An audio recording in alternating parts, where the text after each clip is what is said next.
Welcome to Wasatch Weekends for our special 1-hour Saturday edition on September 23rd. I'm your host, Ben Roof. On today's show, Kim is talking to Nuzzles Co about their sweet adoptable pet of the week.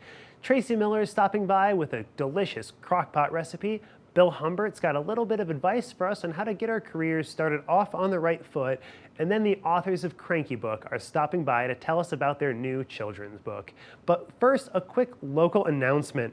The Midway Farmers Market is still in full swing and will be all the way through the end of October, which gives you a little bit more time to get out there, pick up some delicious produce, or if you're looking for some local art, there's also the Bodello and Friends Art Show, which has got 9 local artists, and they're gonna be together at the Miners Hospital Community Center, and that's gonna be today from noon till 6 p.m. So if you're looking to pick up some local art, make sure to head out there and check that out.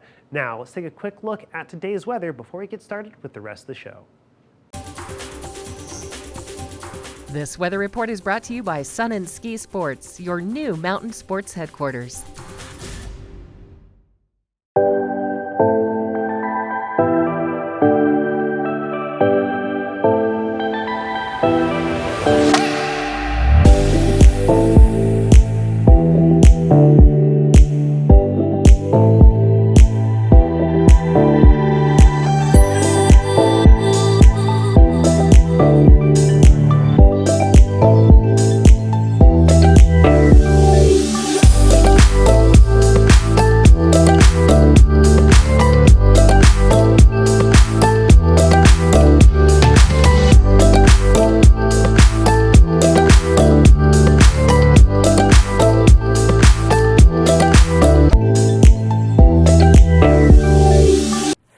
Our next guest, I am so excited about. We've got quite the accomplished individual joining us. He's directed and produced documentaries, animated series, movies, TV shows, so many different things. I've got the executive producer and director of the brand new Halloween movie, A Really Haunted Loud House, Jonathan Judge, joining me today. Jonathan, how are you this morning? Great. Good morning. Thanks for having me. So I am so excited. I watched the trailer of this new movie. I love everything that you've done. So tell me a little bit about A Really Loud Haunted House. Okay. So the Loud family is 11 kids, 1 boy, Lincoln Loud, and his 10 sisters, and they do everything loud and big. And their favorite holiday is Halloween. So they do a spooktacular, which is they're the house in the neighborhood that everybody comes to see, and they do a musical number. There's fog machines, there's graves, there's a haunted maze, there's candy cannons. But this year, things don't go as planned. Mom decides to give out toothbrushes, and the whole neighborhood revolts. And the neighborhood gathers to attack and trick the Loud house. So Lincoln, his sisters, his mom and dad have to defend the Loud house, and they use everything they have for the spooktacular. The candy cannon, they use slime cannons, they use drones with soy sauce filled balloons to defend their Loud house. I love that. No, it just looks like such a fun Halloween movie. So how was it working on the project? Do you have some highlights or some favorite moments you want to share with us? It was a really hard and a really fun movie to make. We shot nights in Albuquerque in the cold, and it's a cast of about 50 kids, and there's crowd scenes with even more kids. So that is challenging, but also a ton of fun, because who likes Halloween more than kids? And I'm a big kid at heart. So it was great. I got to slime kids. I got to put 2 kids in a giant pumpkin and hang them over a car crusher. I was saying it sounds like I'm an evil villain, but it wasn't. It was just playing, having fun, figuring out ways to create really good jump scares that are also followed with really good jokes. So there's a little bit of scary and a lot of fun, and it's really a movie for the entire family, from 6 years old to 60 years old. That's amazing. I imagine it was probably, a lot of fun creating just the different scenes and the different ways that you were going to accomplish those scenes. So how did you do that? How did you brainstorm with the writing staff and the actors and the cast? It's a great collaborative process. So we started with the script, and then you work with the writers because we've been doing the series, The Really Loud House, for 20 episodes already, and we did a Christmas movie. So it was bringing those characters to life with the writers on this project, and then coming up with ideas like going, hey, it would be great if we had a scene in a junkyard. The writers brought that up, and we were like, that's awesome. And we have this giant pumpkin in it. So what if Lincoln and Clyde get stuck in the giant pumpkin? And you just start spitballing, and then you create big challenges that you get together with a bunch of good people and figure out how to do and solve. And that's what I love about my job. I truly have the best job in the world. It's very exciting what you do. Now, I love that you have the Christmas movie and then you have the 20 episodes. Do we see any other holiday movies potentially in the future? I think the Louds, fingers crossed. I think the Louds have a lot more adventures to have. And I don't know, there's a lot more holidays to have. There's definitely summer, right? A big Loud summer would be a great movie. I don't know. Hopefully everybody will enjoy this movie and we'll continue making more because we have a lot of fun creating this big Loud family. Well, I loved the trailer for this particular movie. Tell us where we can go to watch it. How can viewers tune in and expect more from you all? It's great. You have two options. You can see it September 28th, both on Paramount Plus streaming and also on Nickelodeon at 7 p.m. And that's East Coast and West Coast. So you can watch it on September 28th, Thursday, and you have a whole month of rewatching it and getting in the Halloween spirit. Wonderful. Well, Jonathan, thank you so much for telling us about a haunted, really loud house. So we really appreciate you coming on. Happy Halloween to you, and thank you so much for all that you do to provide top-notch entertainment to the audience. Thank you very much, and happy Halloween. Same to you.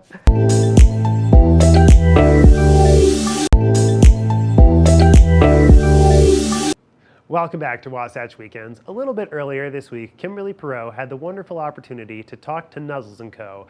and learn a little bit about their pet of the week. Let's take a look. Welcome back to the show. Now we have one of our favorite guests joining us today, Nuzzles and Company. I've got McKenna joining me here with a furry friend. McKenna, who do you have with you today? Hi, this is Sam. Sam, can you look at the camera a little bit? He's kind of focused on the treats I have with me right now. He is a year old, just over a year old, and he is such a lovable guy, loves these treats, and came from our reservation rescue. It just seems so sweet over there. I know. Look at him looking at the camera. It's like, I hear a voice. I love that. So tell me a little bit more about him, about some of the pets that you currently have. Yeah, so Sam here, like a lot of our dogs, comes from our partners over at the Navajo Reservation. So we work with the Ute Reservation and the Navajo Reservation, both out in California and down in Arizona, just on the borders of Utah. And we work with them because there's lots of stray dogs out there.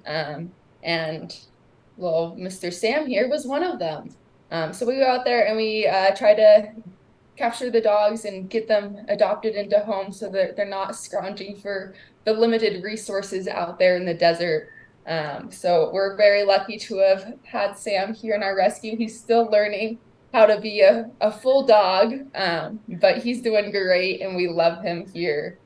It looks like he is very much treats motivated with that little tail wag as soon as you're feeding him, and he just looks so excited. It looks like he also likes the camera. Great for Instagram if people want to take a couple of photos of their cute new furry friend. Yes, this guy is very photogenic. If you take a look at our website, he has the most gorgeous photos. He's looking right at the camera the whole time. So if you want an outdoorsy hiking buddy / Instagram model, this guy is your guy. Well, I love that. Speaking of photos of Sam, tell us a little bit more about where we can go view pets if we want to see what's available, just to make sure that we're getting in and finding the right one that's the best match for us. Yeah, so our website is completely up to date with all of our animals that are available for adoption. So we'll have pictures on there and a short description. And we also let you know if they're good with other dogs, good with cats, things like that. So we do like a dog test and a cat test and a little just temperament test just to see kind of how they would fit in another home, just to give them a a better chance of finding the right fit.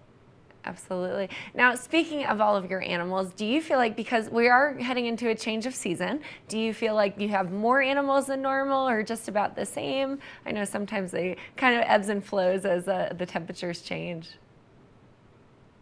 Yeah, with all the shelters being extremely full right now, it's just kind of been a wave of the COVID dogs coming back, puppies and things like that, as well as trying to tackle the reservation dogs. So we've been having very full shelters, and almost every rescue is full right now. So that's just kind of been how it's been for like the past month or so. And we've all been working towards trying to create a no-kill state, but it's been really hard with the amount of dogs coming in. Awesome. Well, look at Sam. He looks like he is over being in front of the camera. So McKenna, tell us where we can go for more information. Yeah, so you can check out our website or our Instagram. We do updates all the time. So you can see little stories on our dogs, our puppies, the cats we have available for adoption, as well as our website. So Facebook, Instagram, and then nuzzlesandco.org as well is where you'll find all of our information. Excellent. Well, looks like Sam is just so friendly and so excited to be hanging out with you. I hope he finds a loving home soon. McKenna, we appreciate you coming on the show and telling us all about the latest and greatest at Nuzzles Co. So tell us one more time where the website is, where we can go for more information about volunteering, adopting, and just looking at all of those wonderful little furry friends that you have. Yeah, so it's nuzzlesandco.org. And thank you so much for having us. It's always a pleasure. We love showing off the dogs here, even if they don't totally know where the camera is. But we love being here, and thank you so much for chatting with me. Thanks for joining us, McKenna and Sam. Now, we will be right back after this break, so don't go anywhere.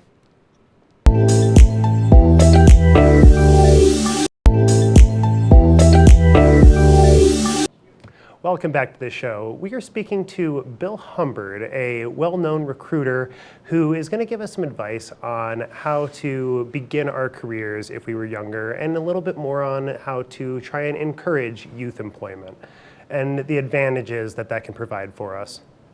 So welcome here. Welcome, Bill Humbert. Hey, Ben, thanks. It's great to be here. It's great to have you. So you're talking a little bit about how to encourage youth employment, and is there anything that you have personally that experienced to set you off on your path? I do. You know, you talked earlier about working at 10, I think. I think I beat you by a year. I got my first Washington Daily News paper route at age 9, and that was a business because they would deliver the papers to me, and then at the end of the month, they'd send me a bill, and then I'd have to collect from all of my customers and then send them what I owed them, and the balance was for me. So at age 10, I started a Washington Post paper route, and that paper route was really fun. I was making $140 a month, quite a bit of that on tips, because I was getting up at 4 o'clock in the morning as a 10-year-old and delivering papers to all of my customers. It was over 100 of them, and getting them out before they had their first coffee. Excuse me. And I made $140 a month, which today is, excuse me, the equivalent of $1,500 per month. That's pretty incredible. And as I know that as when I was working as a kid, it was definitely nice to have a little bit of that of my own money. But more importantly, it helped me with the skills of talking about money and really trying to help manage that. Is that something that you found? Absolutely. You know, a lot of my money that I made, I put right into savings. So at age 12, I went to my dad and I said, you know, the public school system wants to put me into shop class. I'm smarter than that. They don't take into account my getting up early in the morning and delivering papers and collecting for them at night. And I said, so I applied to DeMatha Catholic High School in Hyattsville, Maryland. And I was accepted after taking the test, and they put me in the top college prep class. And my dad said, I can't afford to send you to private school. I said, no problem. I'm making $400 or $140 a month. The math, it costs $450 for the year. I got it covered. So I paid my way through high school, through the high school I wanted to go, with the money that I made from my paper route.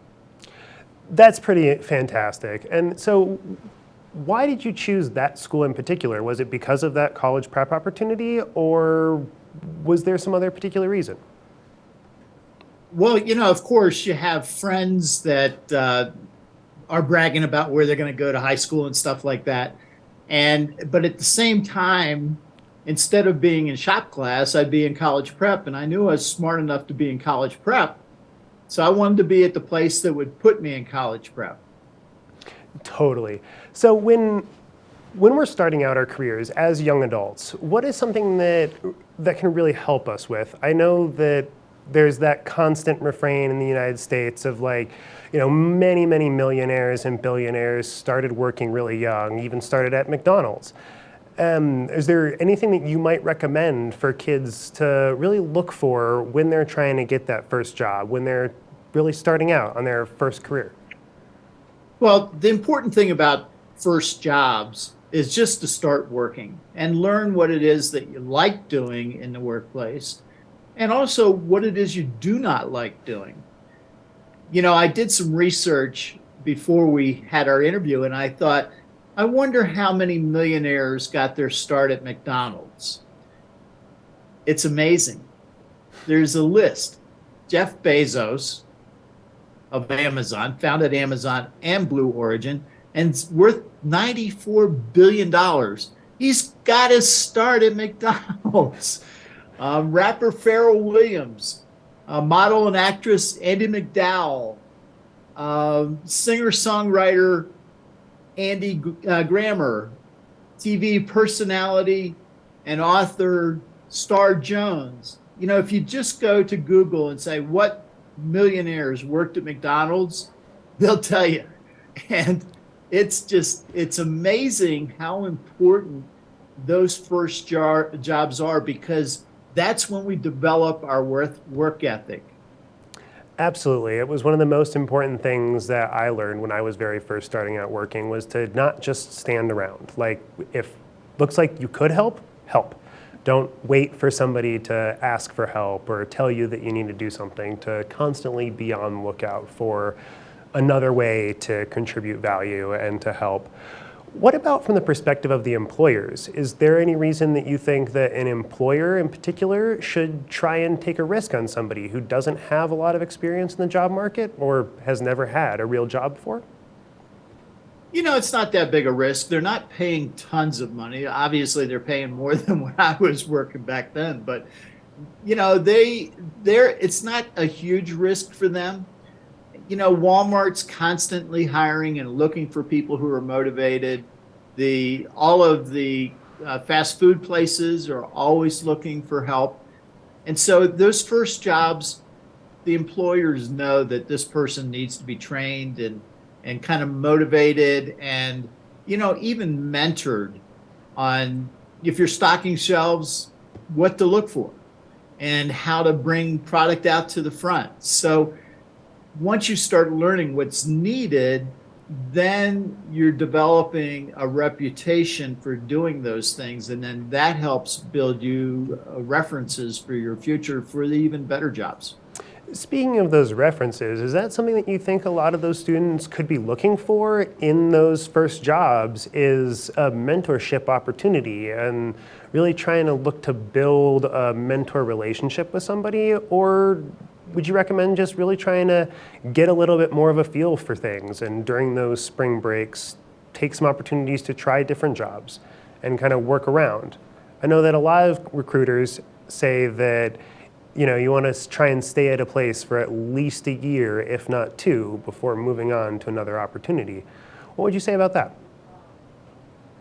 It depends on the level you are. If you're a new person, then, maybe not. Maybe it's one of those things where you go and you stay 6 months, a year. You don't need to be there 2 years, but stay there for a little bit of time, enough time to develop the skills that you need to leverage those to your next job. So that's what I would suggest about the early jobs. Now, once you've graduated from college, if you go to college or if you go into trades, stay there for a longer period of time because there's going to be more to learn.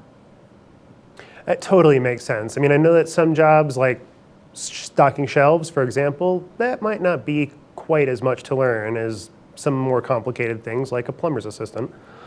But if we're moving on to how these students can get in touch with potential employers, how would you recommend that employers who are either looking for high school students or high school students who are looking for their first job to kind of help get in touch with each other? Well, finding an entry-level job is easy. You can go into a shopping center and line up a job like that. Or here in Park City, Utah, you go up Main Street and there's help wanted signs all the way up and down Main Street. So those are just walk in and say, hey, what I see you're hiring people. What are you looking for? And if it's something you feel you can do, I mean, it can be a cashier position. It can be stocking shelves. It can be a greeter maybe. So, by the way, greeters need to know where things are. So there's all kinds of opportunities, landscaping, construction. Follow whatever your interest is and see if it is something you want to do long-term or not. Would you have any recommendations for businesses trying to reach out to people entering the job market? And I know that there's a pretty consistent hiring shortage across the West right now. Is there anything that you think that some businesses could do to help encourage new people to enter their workforce? Well, absolutely. One of the things you want to do, if you keep seeing the same person coming in, say, hey, let's get together because it looks like you like our shop. And, would you like to work here and get a discount on the things that you're buying? And they come in more than once a week, they're very interested in whatever it is that business has to offer, fast food or not. Those are the people you want to talk to first. The other thing is, be friendly with people. And then when they come to check out, just say, hey, we're looking to hire someone to stock shelves, someone to be a cashier. Who do you know that you would recommend to us to talk to? And then ask, do you have their phone number? And then give them a call. Recruiting is a sales process. What about for businesses that aren't quite as active in the community, I guess, is maybe not active, but that don't have quite of a social presence, like a landscaper or a construction company? They don't have a storefront and they don't necessarily have people walking in. Well, you network. You talk to everybody you know. You talk to your customers. Your customers may even have children that they would like to get motivated and out of the house and into a job just so that they can start learning how to work. So it's a networking process. And as I coach career seekers, many times what I hear from them is, but I don't know how to network. And I laugh and I say, you're just being silly now. and they go, why do you say that? And I say, because you've been networking since you were 4. Remember when you were 4 years old and a brother or sister or a friend walked by with an ice cream cone? Didn't you say, where'd you get that? That's networking. Yeah, I mean, everybody has friends, and leveraging our friends network is a great way to get out there. One last question I have before I let you out. Do you have any recommendations for a book to any of our, listeners or viewers who might just be trying to start in the job market? Any book that you might recommend that help them get started? Absolutely, Ben. One of the best books that I've ever read for recruiting primarily professionals, but it applies to everybody, is this book right here, Top Grading, How Leading Companies Win by Hiring, Coaching, and Keeping the Best People. And it's by Dr. Bradford Smart. And in this book, one of the questions he suggests that managers ask employees or candidates, did you work in high school? And if they said yes, then you ask, what did you do?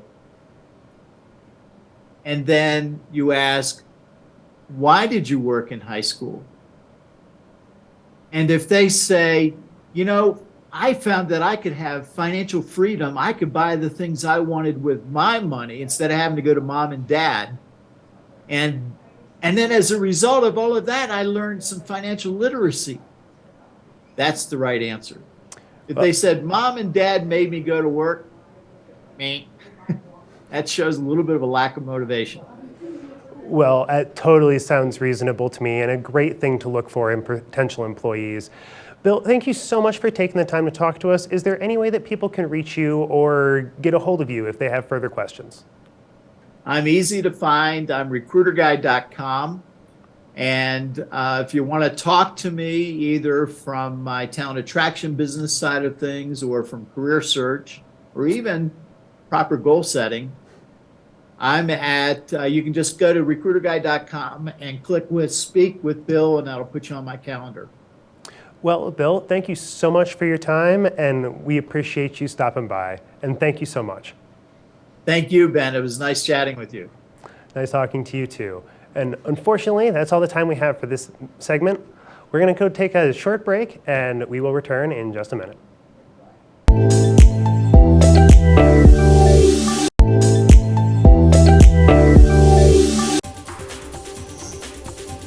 This weather report is brought to you by Sun and Ski Sports, your new mountain sports headquarters.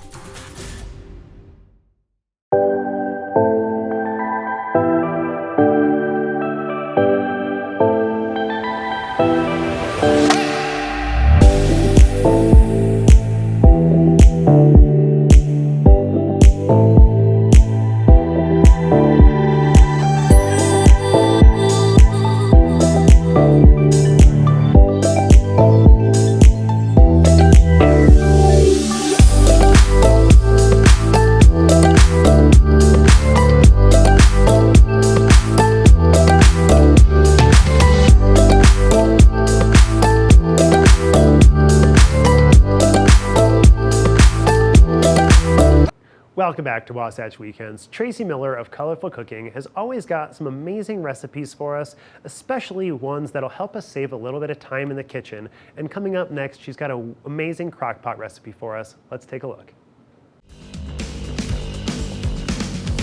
It's chilly this morning. What's up? It's summertime here in the mountains, but the fruit and vegetables are so delicious. So today, what we're doing is the tri-tip. It was a big, 5-pound tri-tip of steak. So we did that in the crock pot, but we're also going to do a corn and zucchini salad because this is the time that both corn and zucchini are plentiful and delicious. So I've already shucked my corn, and what I'm going to do is just put it in boiling water for about 5 minutes, maybe even a little bit less, because what happens when your veggies are super fresh like this, they do not take nearly as long to cook. So we're going to do a cold corn salad. So we just have this corn in boiling water, and we're just going to kind of rotate it around and let it cook for about 5 minutes.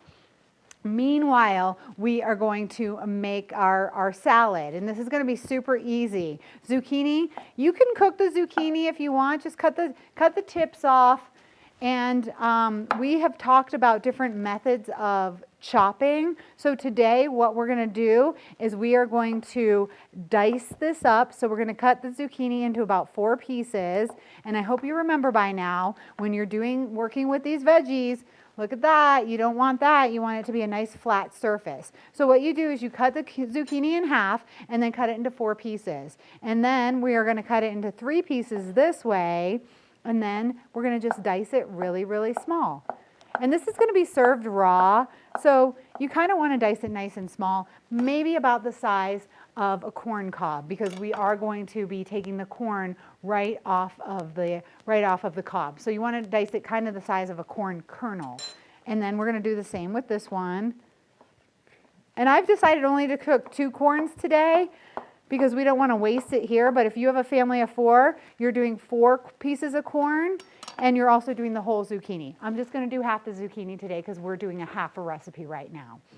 We're also going to add some fresh green onion to it. Of course, if you prefer the red onion, and a lot of people do, then go ahead and put a red onion in here. Just slice it really, really thin so that you don't get too strong of an onion bite in your salad.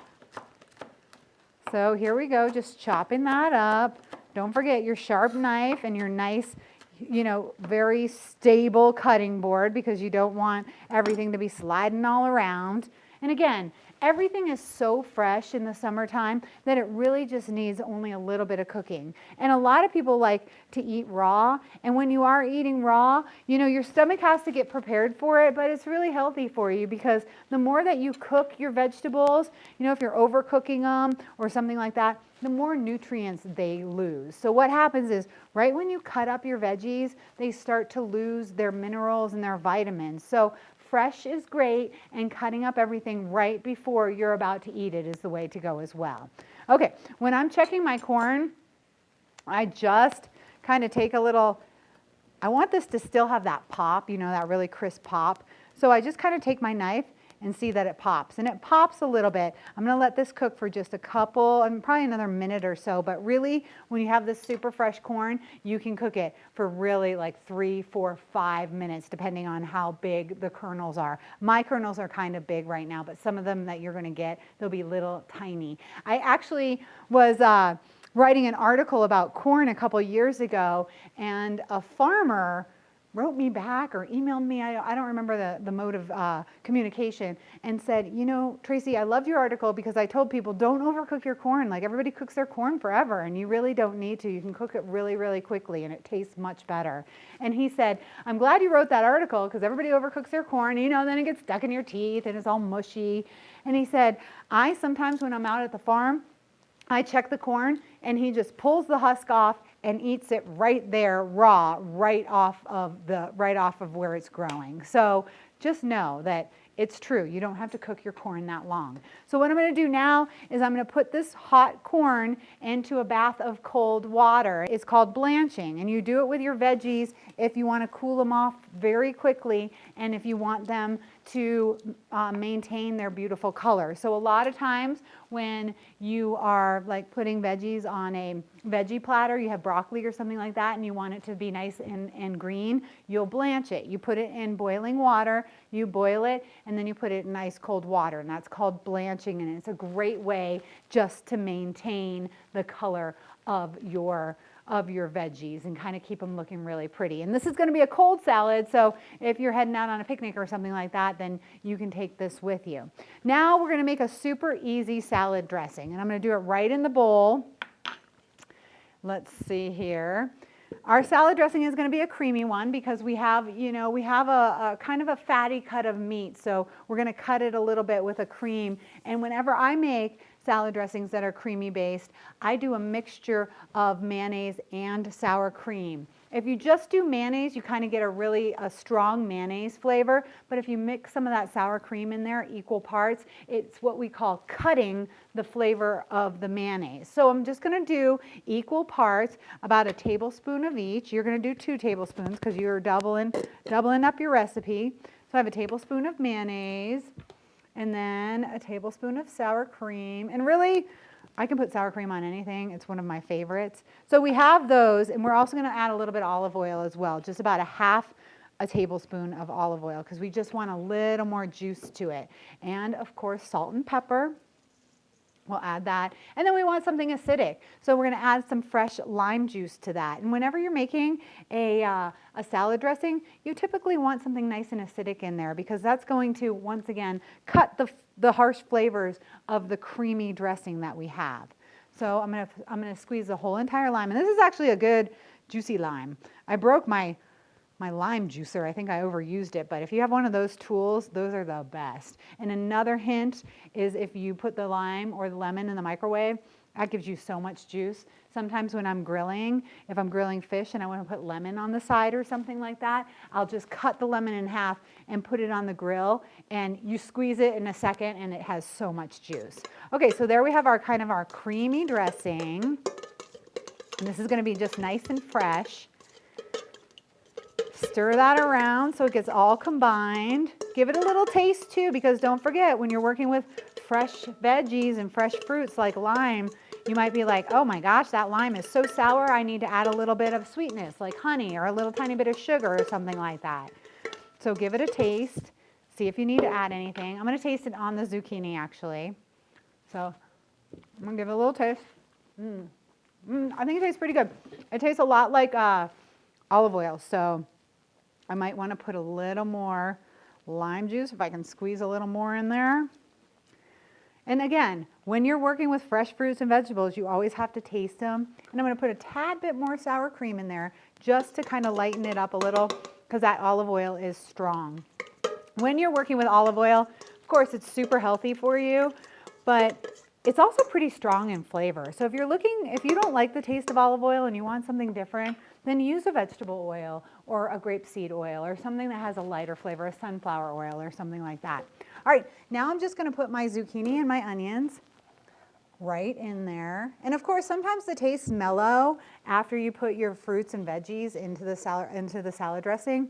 Sometimes I'll taste something all by itself and I'll be like, oh, puckered up, that's like way too strong or something like that. But actually, when you get to eating it, it's not at all, because it combines nicely with the flavors.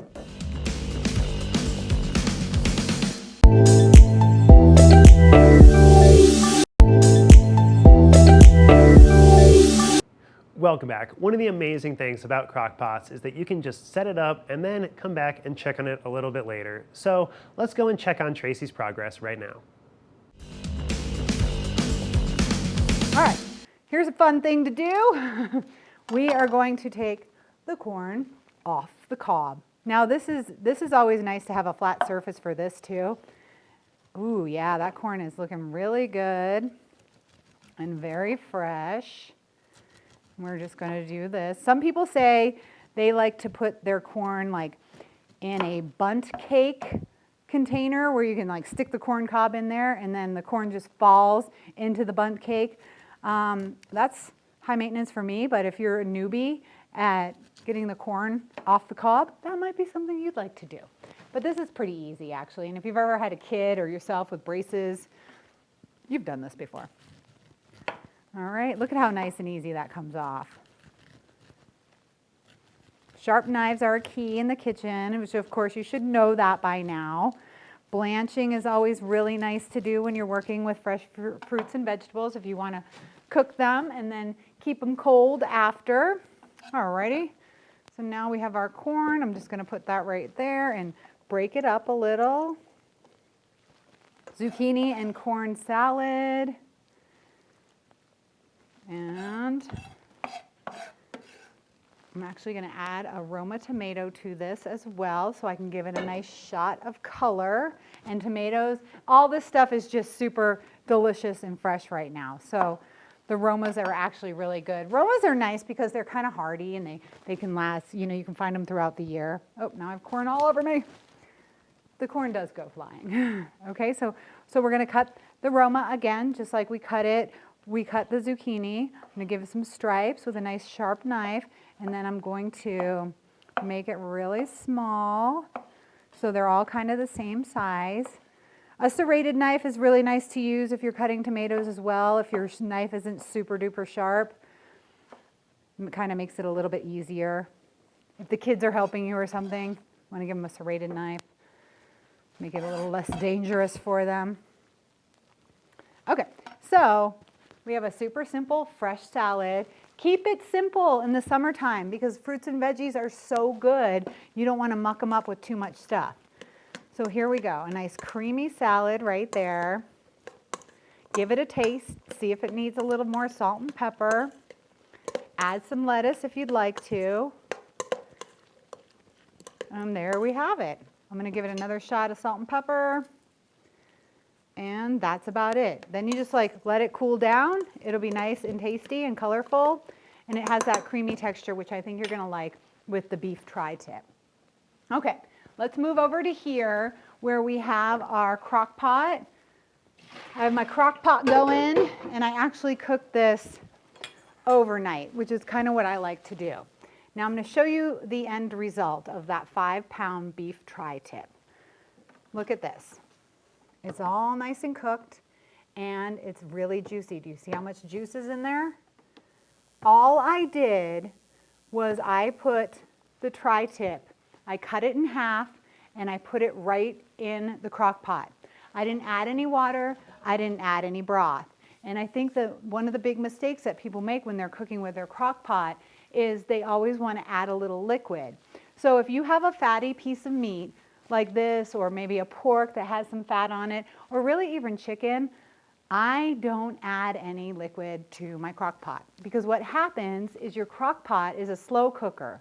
If you don't have a crock pot, you can put your tri-tip in a pan, in a baking pan, and then cover it with a piece of saran wrap and then a piece of aluminum foil. Tighten it all the way around and cook it in your oven at about 285 for 8 to 10 hours. And that's what I did on this one. I did it on slow for 10 hours. I did it overnight, and then it was ready and it was cooked to perfection. And it's juicy enough that I don't need to add any more juices. So what happens, one of the big problems that people do with their crock pots is they put a meat in there and then they put a whole bunch of broth in there. So what happens is you're kind of just boiling your meat. You're not going to get any kind of sear. You're not going to get that slow cook. You're just going to get boiled meat. So be very careful when you're adding liquid to your crock pot. I really think it's completely unnecessary. And when I do chicken in here too, even if I do a chicken breast, I'll usually put a couple onions or carrots at the bottom, and then I'll put the chicken breast on top that's seasoned, and then I'll just close it down and cook it for like 4 hours or something. And it gets juicy enough because the natural juices from the chicken and from the veggies are going to start to secrete, and that's going to give it a lot of flavor, and that's going to make it so that there's enough liquid on the bottom that you're not going to wake up to like a burnt crock pot, but you're going to have some great flavor. So let's see what this looks like. We'll move the salad over here. I cut this in half just to fit into my crock pot. It was well seasoned already, so we kind of got like a little easy one on this with this beef tri-tip. Okay, and here we go. Definitely a little oily, which is why I wanted to do like a creamy sauce. And now let's see. I'm just gonna slice it, and it's gonna shred. It's gonna shred a little too, so you could shred the whole thing if you wanted to with 2 forks. But there you go. So you have some nice meat right there. Look at how nice that is, and look at how tender it's cooked. So that can last a while. And there's a lot of recipes you could do with this. You know, you can make some tacos out of it if you wanted to. You could just put it on your cold salad if you wanted to. Lots of different recipes. I'm going to say it's more of a high-fat meat, so you're going to want something pretty healthy on the side. But, you know, that's just what I say. So let's plate this up and make it look really nice. Let me get this out of the way. Here's our plate. Let's get a little bit of meat here, and then some salad. More salad than meat, right? Everybody knows that you're supposed to have like 3/4 of your plate, or actually half of your plate filled up with veggies, 1/4 of it with a meat, and then 1/4 of it with a starch if you're doing that. But here we go. We have the tri-tip, and it's going to be served with this creamy salad, a corn salad. So you have a lot of fresh veggies, and then you have a little meat. So if you're looking to do a little barbecue, this is going to be perfect. And using the crock pot in the summertime is really nice because you get your meat, but yet you don't have to heat up your whole entire kitchen. So I really encourage people to use a crock pot in the summertime just for that reason, because nobody wants to turn on the oven in the summer, and the crock pot just sits there. It warms up just its little spot, and it doesn't get your whole house warm. So that's the beef tri-tip with the corn and zucchini salad. Once again, thank you for paying attention. I hope you really enjoy it, and let me know if you have any questions. And if you do, you can email me at tracy@colorfulcooking.com.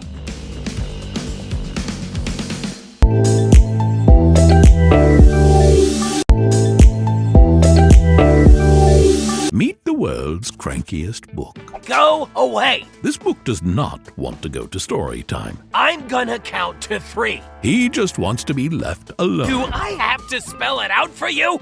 Walk away, keep walking, don't come back! But when the other books show up for a story... Wait! Will Cranky change his mind? I'll consider it. The charming tale of a very cranky book who may not be so cranky after all. You ready to meet the world's crankiest book? It's called A Very Cranky Book. Wow. Best-selling husband and wife team, Tony and Angela DiTerlizzi, about their playful, interactive tale, which makes this their first picture book collaboration. Good morning to both of you. Good morning. Good morning, James. So, Angie, where did this idea come from as a cranky book? Are we talking about Tony or somebody else? What are you talking about? Perfect book for a Monday. Well, I think A Very Cranky Book began with me feeling slightly cranky as I was maybe trying to come up with an idea for a new story. Sitting in my office, maybe I was thinking about all the Pixar movies I've seen where toys have feelings and fish have feelings and cars have feelings and feelings have feelings. And I looked over at the bookshelf and I wondered to myself, do books have feelings? And what if they feel like they don't want to be read? So that is where the seed for Cranky was born. So, Tony, how did you two take it a little bit further from the seed? We kind of discussed what that means. So, I mean, it's great. I think the idea was fantastic from the get-go that she had come up with. But then we were like, all right, if our daughter's cranky, why is she cranky? Or if we are cranky as adults, why are we cranky? And we don't always know. I think, as Ange said, sometimes, in case of Cranky, he just woke up on the wrong side of the bookshelf, And so I think we kind of talked that out. And then we were like, well, what would we want our daughter to know if she was cranky, or when she was cranky?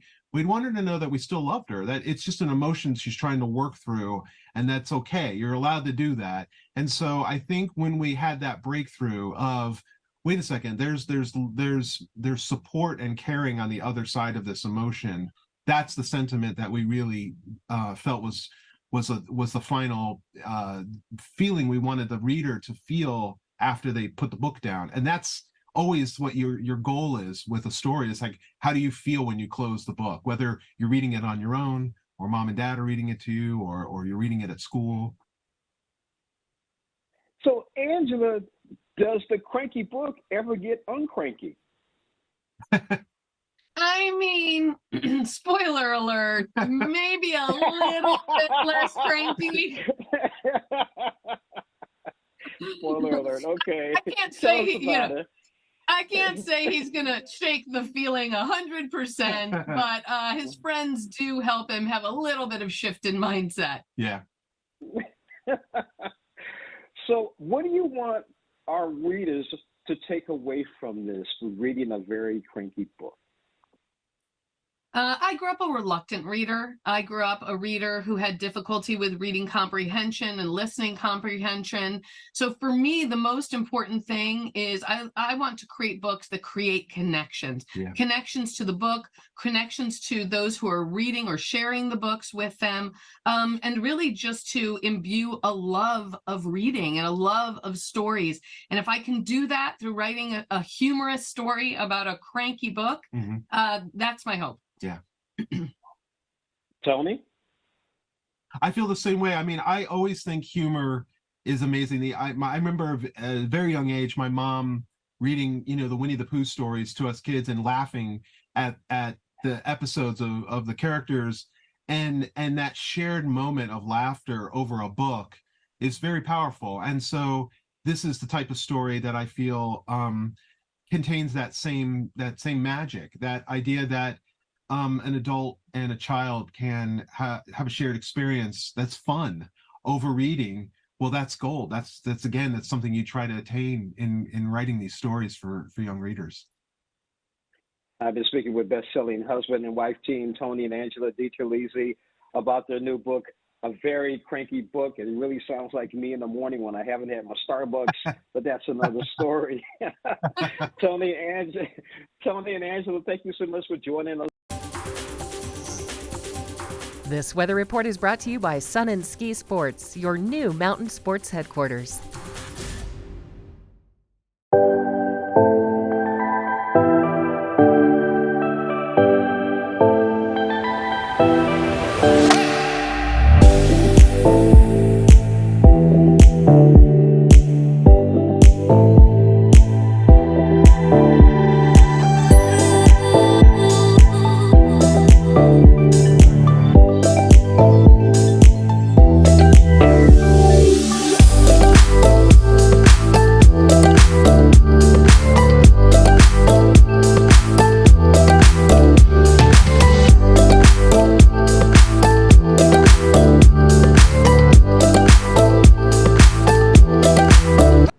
That cranky book looks like an amazing way to kind of reverse psychology kids into getting a little bit more interested in reading. Just a great little trick of the mind there. But unfortunately, that's all the time we have for this 1-hour edition of Wasatch Weekends. Don't forget to catch us tomorrow where artist Rob Drabkin is stopping by. And we've also got a little bit of advice on women's health from Delta Dental. Until then, this is Wasatch Weekends. I'm Ben Roof, and we will see you tomorrow.